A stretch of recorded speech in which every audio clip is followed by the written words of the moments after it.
நமச்சிவாய. இன்று நாம் பார்க்க போறிய தலைப்பு கும்பிடுவதினால் என்ன நிகழ்கிறது. எல்லாம் சொல்றோம், நான் சாமியை கும்பிடுறேன், மனுஷனை கும்பிடுறேன் அப்படின்றோம். இந்த கும்பிடுவது அப்படிங்கிறது பார்த்தீங்கன்னா மிக ஒரு நுட்பமான ஒரு முறையாக இருக்கு. அதாவது என்ன முறைன்னா, முத்திரை அப்படின்னு சொல்லுவோம். ஒவ்வொரு முத்திரைக்கும் நம்ம உடம்புக்குள்ள சில மாற்றங்கள் நடக்கும். அதுலயே இந்த கும்பிடுவது அப்படின்னு சொல்லி இந்த இரண்டு கைகளை சேர்க்கக்கூடிய இந்த கும்பிடுவது என்பது உங்களுக்குள்ள ஒரு அபரிவிதமான மாற்றங்களை கொடுக்கும். இந்த கும்பிடுவது என்று சொல்லக்கூடிய இந்த ரெண்டு கையும் சேர்க்கிற முறை எல்லா மதத்திலையும் அது இருக்கும். பொதுவா நீங்க எந்த மதத்தை எடுத்துக்கிட்டாலும் அந்த மதத்துல பாத்தீங்கன்னா அவங்க வழிபாட்டு முறையில இந்த இரண்டு கைகளையும் சேர்க்கக்கூடிய ஒரு முறை இருக்கும். ஒன்று இப்படி கும்பிடுவாங்க, இல்லை இப்படி கும்பிடுவாங்க, இல்லை இப்படி சேர்த்து இப்படி வைப்பாங்க. ஏன்னா இந்த இரண்டு கைகளை சேர்ப்பதில் மிகப்பெரிய ஒரு மாற்றம் நமக்குள்ள நடக்கும். என்ன அது மாற்றம் நடக்கும் அப்படின்னு பார்த்தோம்னா, எப்போதுமே நம்ம மனசுல பார்த்தீங்கன்னா ரெண்டு விதமான எண்ணங்கள் இருந்துகிட்டே இருக்கும். ஒன்று பாசிட்டிவ் மைண்ட் செட்னு சொல்லுவோம், இன்னொன்று நெகட்டிவ் மைண்ட் செட்னு சொல்லுவோம். அதாவது பாசிட்டிவ் மைண்ட் செட்னா நமக்கு நேர்மறையான எண்ணங்கள் வரக்கூடியது ஒரு பக்கமும், அதே இது எதிர்மறையான எண்ணங்கள் தோன்றுவதும். இப்போ நமக்குள்ள மனசு ஒரே போராட்டமா இருக்கு அப்படின்னு சொல்றது பார்த்தீங்கன்னா, இந்த நேர்மறையான எண்ணமும் எதிர்மறையான எண்ணங்கள் எதை நாம் செயல்படுத்துவது அப்படிங்கிறதுல ஒரு பெரிய போட்டியே நம்மளுக்குள்ள நடந்துகிட்டே இருக்கும். அப்ப இந்த போட்டி தான் நம்ம என்ன சொல்லுவோம்னா, எனக்கு மனசு ஒரே குழப்பமா இருக்கு, எனக்கு ஒரு தெளிவு இல்லாம இருக்கு, ஒரே சங்கட்டமா இருக்கு அப்படின்னு சொல்லி நம்மளுக்கு அதுக்கு பல பேர் சொல்லுவோம். இந்த பல பேருக்குமே அது காரணமாக அமைவதற்கு காரணம் என்னன்னா, மனம் ஒன்றாமல் இருக்கிறது. அப்போது இந்த கும்பிடுவது அப்படின்னு பொதுவாக எடுத்துட்டோம்னா, இந்த இரண்டு, ஒரு கை நம்மளுக்கு நேர்மறையான எண்ணங்களை தோற்றுவிக்கக்கூடியதா இருக்கும், ஒரு கை எதிர்மறையான எண்ணங்களை தோற்றுவிக்கிறதா இருக்கும். எப்பயுமே எந்த ஒரு முடிவுமே நம்மளுக்கு தெளிவா கிடைக்கணும் அப்படின்னா நடுநிலையான ஒரு மனநிலையில் மட்டும்தான் அது கிடக்கும். அப்ப அந்த நடுநிலையான நிலைக்கு நமது மனம் வர வேண்டும் என்றால் இந்த இரண்டு கைகளையும் சேர்க்க வேண்டும். உதாரணத்துக்கு நம்ம பார்த்தீங்கன்னா, அந்த வலது கை அப்படின்னு சொல்லக்கூடிய இந்த வலது கை இடது மூளையினால் அது கண்ட்ரோல் செய்யப்படும். அதே மாதிரி இந்த இடது கை வலது பக்கம் மூளையினால கண்ட்ரோல் செய்யப்படும். அப்ப இந்த இரண்டு கைகளையும் இப்படி பின்னும்போது நம்ம உடம்புக்குள்ளேயே நம்மளை ஒரு கட்டாக சேர்க்கும். அதாவது நம்மளை சுற்றி இருக்க எனர்ஜி ஃபோர்ஸை ஒரு கட்டுக்குள்ள கொண்டு வரும். அப்போ பார்த்தீங்கன்னா, இந்த positive mind set, negative mind set, இது ரெண்டுமே ஒன்றாக இணைந்து ஒரு நம்மளுக்குள்ள இந்த மனசுல நம்ம என்ன பண்ணோம், மனசு சிதஞ்சு கிடப்போம். இப்போ நான் பேசுறேன்னா, நான் பேசும்போது என் பேச்சு ஒரு விதமா இருக்கும், என் புத்தி ஒரு விஷயத்த நினைச்சுக்கிட்டு இருக்கும், என் கண் ஒரு விஷயத்த பார்த்துக்கிட்டு இருக்கும், காது ஒரு விஷயத்த கேட்டுக்கிட்டு இருக்கும், உடல் ஒரு விஷயத்த உணர்ந்துகிட்டு இருக்கும். இப்ப இதுல எதுல இந்த மனசை ஃபோக்கஸ் பண்றதுங்கிறது அங்கிட்டு இங்கிட்டு மனசு போட்டு அப்படியே அலைபாய்ந்து கொண்டே இருக்கும். இப்படி அலைபாய்ந்து கொண்டே இருக்கக்கூடிய மனசை ஒருநிலைப்படுத்துவது அப்படிங்கிறதுக்கு தான் இந்த கும்பிடுதல் என்று சொல்லுவது. இந்த கும்பிடுதல்ன்ற வழியாக இந்த மனசு ஒருநிலைப்படும். ஒருநிலைப்படும் போது எந்த ஒரு விஷயத்தையும், இப்போ ஒரு பெரியவங்களை பார்த்தீங்கன்னா அவங்கள வணங்குங்க, கும்பிடுங்கன்னு சொல்றது எதுக்கு சொல்றோம்னா, அவங்க யாரை பார்த்து பேசுகிறோமோ அவங்கள முதல்ல நம்ம தமிழ் பாரம்பரியம் என்னது, அவங்களை வணங்கி விட்டு பேசுங்கள்னு சொல்லுவோம். வணங்குதல்னா இரண்டு கைகளையும் சேர்த்து கும்பிட்டுட்டு நம்ம பேசுறதுன்னு பேர்.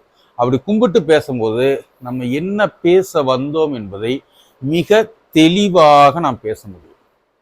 அதுல இது நடக்குமா நடக்காதா, சும்மா பேசுறோம் நடிக்கிறோம் அப்படிங்கிற உணர்வுலாம் கிடந்து இந்த ரெண்டு கையும் குவிச்சு கொண்டே நீங்க பேசும்போது பார்த்தீங்கன்னா, இல்லை ஒரு விஷயத்தை அணுகும் போது பார்த்தீங்கன்னா, அது வெளியிலேருந்து பார்க்கறதுக்கு மரியாதை நிமித்தமாக தெரிந்தாலும் அது அதை கடந்து உங்களுக்குள்ள நீங்க என்ன செய்யறீங்க, இப்ப பேசுறதுல எதை பேச வந்தோம், எந்த விஷயத்தை முன்னிறுத்தி பேச வந்தோம் என்பதில் ஒரு தெளிவான மனநிலையும், அவர் பேசுபவர் நம்ம எவ்வளவு கரெக்டா பேசுறோங்கிறத அவரையும் நம்மளை ஃபோக்கஸ் பண்ணி நம்ம சொல்லக்கூடிய விஷயத்தை முழுவதுமாக அவர்கள் உள்வாங்கக்கூடிய தன்மையையும் இந்த கும்பிடுவது என்பது கொடுக்கும்.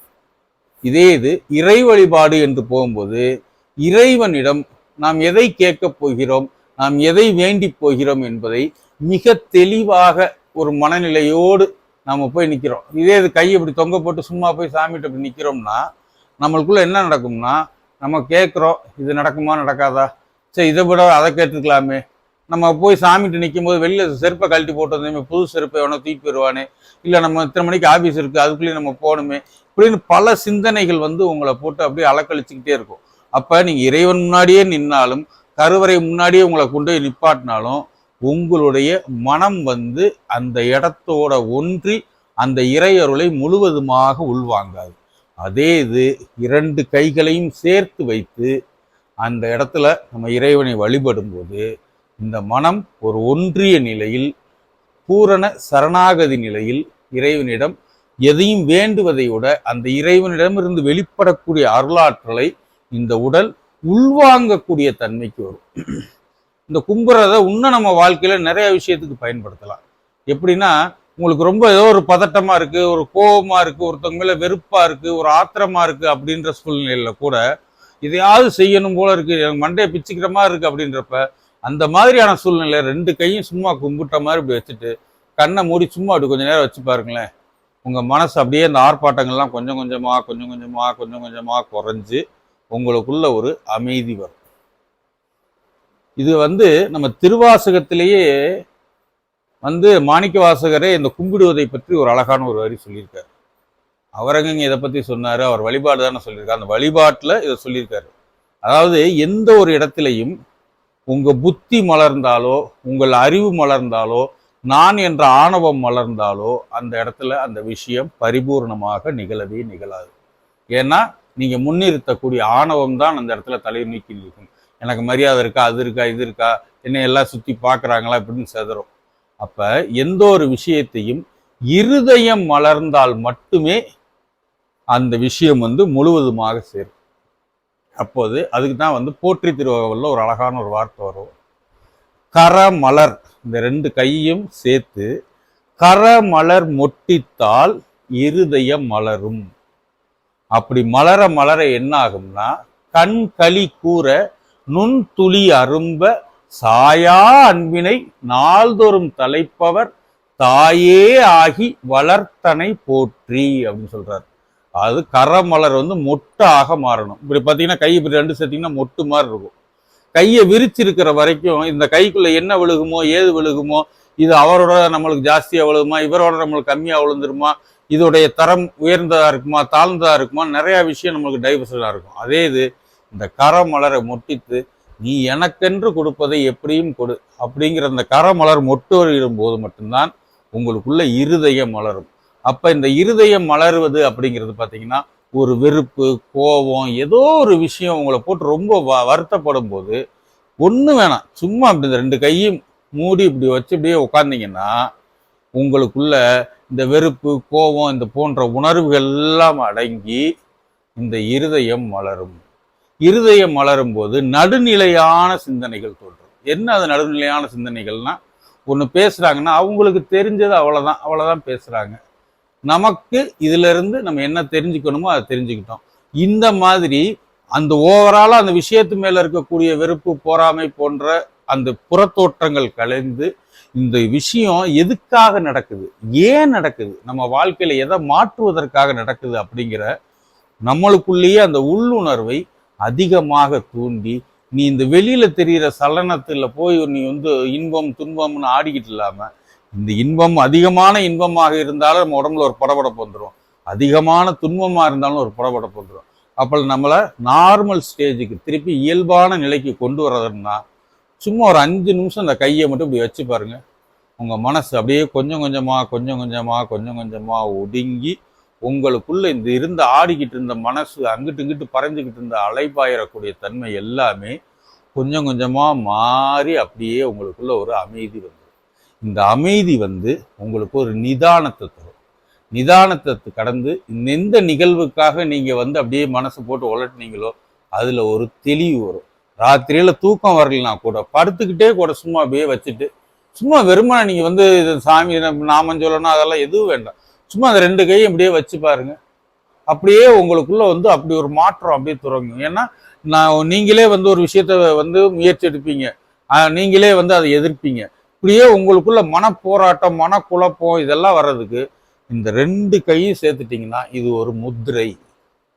எதையும் ஒரு நிலை கொள்ள வைக்கும். நம்ம எவ்வளவு செதறி நம்மளுக்குள்ள எவ்வளோ விஷயங்கள செதறி கிடந்தாலும் அந்த சிதறந்த எல்லாத்தையும் ஒன்று கூட்டி நம்மளுக்கான ஆற்றலை முழுமையாக நமக்குள்ள வந்து நிலைநிறுத்தி பொறுமையோடு நிதானத்தோடு எதையும் அணுக செய்யக்கூடிய ஒரு முத்திரை தான் இந்த கும்பிடுதல் என்று சொல்லுவாங்க. இன்னும் ஆழ்ந்து சொல்லணும்னா கும்பம் இடுதல் அப்படின்னு சொல்லுவாங்க. ஒரு கும்பத்துக்குள்ள பூரண கும்ப மரியாதைன்னு சொல்லி கேள்விப்பட்டிருப்பீங்க. அந்த கும்பத்துக்குள்ள புனித நீர் இருக்கும், அதில் வாசனை திரவியங்கள்லாம் போட்டு அதுக்குள்ள மேலே ஒரு தேங்காய் வச்சு பார்த்தீங்கன்னா அது அப்படி கும்பிடுற மாதிரி இருக்கும். அதனுள் இறையாற்றலை எல்லா யாகம் ஹோமம் எல்லாத்துலேயுமே பார்த்தீங்கன்னா இந்த கும்பிடு மாதிரி இருக்கக்கூடிய பொசிஷனுக்குள்ள அழகா அந்த இறையாற்றலை இறக்கிடுவாங்க. அந்த இறையாற்றலை கொண்டு அந்த இறைவனுக்கு அபிஷேகத்திலேருந்து ஆராதனையிலேருந்து எல்லாமே செய்வாங்க. அது மாதிரி உங்களையே கும்பமாக்கி உங்களுக்குள் இருக்கும் ரத்தம் இது எல்லாத்தையும் வந்து உங்களுக்குள்ள ஒன்றை செய்து உங்களுக்குள் அந்த இறையாற்றல் உள்ளிறங்கி வந்து உங்களுக்குள்ள மிகப்பெரிய மாற்றத்தை தருவதற்கு இந்த கும்பிடுதல் என்பது மிக ஒரு பயனுள்ள ஒரு முத்திரையாக இருக்கும். அதனாலதான் நானும் தான் சாமியை கும்பிட்டேன் அப்படிங்கிறத விட இந்த கும்பிடுறதுக்கு முன்னாடி உங்க மனநிலை எப்படி, அப்படியே அந்த கையை குவிச்சதுக்கு அப்புறம் உங்க மனநிலையில எப்படி எப்படியெல்லாம் மாற்றம் நடக்குது, ஒரு 5 நிமிஷம் கழிச்சு உங்க மனசு எவ்வளவு தெளிந்த நீர் போல மாறுது அப்படிங்கிறத நீங்க இதை கும்பிட்டு பார்த்து தெரிஞ்சுக்கோங்க. சும்மா கும்பிட்றோம் சொல்றது, கும்பிட்றேன் சாமின்னு சொல்றது, எதை செஞ்சாலுமே இந்த கும்பிடுவது என்று இந்த கைகளை சேர்க்கும் பொழுது உங்களுள் ஒரு அபரிவிதமான மாற்றம் நடக்கும். அதனால சும்மா கும்பிடாம உணர்ந்து கும்பிடுங்க. எப்படியெல்லாம் எனக்குள்ள ஒடுக்கம் நிகழ்ந்து அங்க இருக்கக்கூடிய விஷயங்களை நான் உள்வாங்க, எனது பார்வை தெளிவாக, எனது அணுகுமுறை தெளிவாக, எனதுடைய தெளிவு மிக தெளிவாக நான் செய்யக்கூடிய விஷயங்களில் முழு கவனமும் சிரத்தையும் நான் எடுத்து நான் செய்யக்கூடிய தன்மை எனக்கு கொண்டு வருவதற்கு இந்த கும்பிடுதல் என்பது மிகப்பெரிய ஒரு பலனளிக்கும். நமச்சிவாய் வாழ்க, நாதன் தாள் வாழ்க.